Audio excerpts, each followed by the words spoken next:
చూద్దామండి. నైమిష హైదరాబాద్ నుంచి రాస్తున్నారు. ఆంజనేయుడిని స్త్రీలు సైతం ఉపాసించవచ్చా, వివరించండి అంటూ రాస్తున్నారు. ఇక్కడ ఉపాసన అంటే మంత్ర దీక్ష తీసుకుని చేసేది ఉపాసన.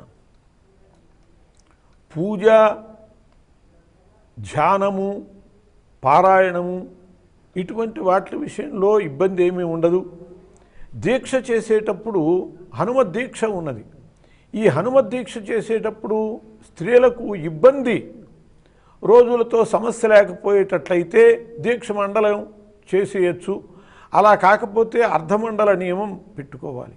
ఈ దృష్ట్యా చూసినప్పుడు మంత్రము, ఆ మంత్రం అనేటటువంటిది కూడా దీక్ష, మంత్ర దీక్ష స్వీకరించేటట్లయితే అదే ఉపాసన. అంటే స్వామికి సంబంధించినటువంటి మంత్రాన్ని తీసుకుని అక్షర లక్షలు జపించేటట్లయితే హనుమంతునికి సంబంధించినటువంటి మూలమంత్రము హనుమద్వాదశాక్షరి మంత్రం.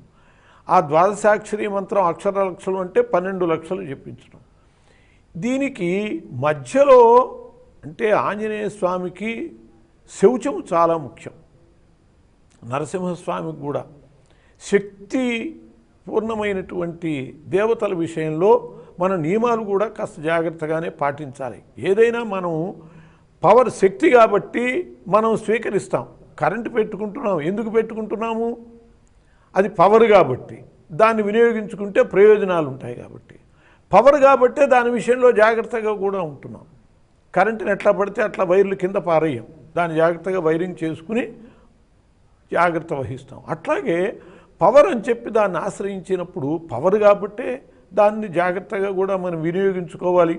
ఉపాసన అని చెప్పి ఇష్టం వచ్చినట్టుగా ఎలా పడితే అట్లా కొందరు చెప్పులతో మంత్రాలు చేసేస్తూ ఉంటారు.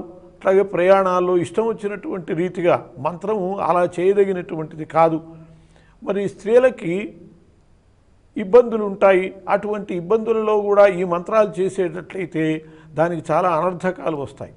దక్షిణాచారంలో కాస్త వామాచారంలోకి వెళ్ళేటటువంటి ప్రమాదాలు కూడా ఉన్నాయి. కాబట్టి అలాంటి ఇబ్బంది లేనటువంటి వాళ్ళు చక్కగా స్వామికి సంబంధించినటువంటి ఉపాసన చేసుకోవచ్చు. స్త్రీలకి అంటూ ప్రత్యేకించి నిషేధం లేదు. శౌచం ముఖ్యం అక్కడ. ఆ శౌచానికి భంగము కాని రీతిలో నిర్వహించుకోగలిగేటట్లయితే స్త్రీలకు కూడా చక్కగా అవకాశం ఉన్నది. దాంట్లో అభ్యంతరం ఏం లేదు.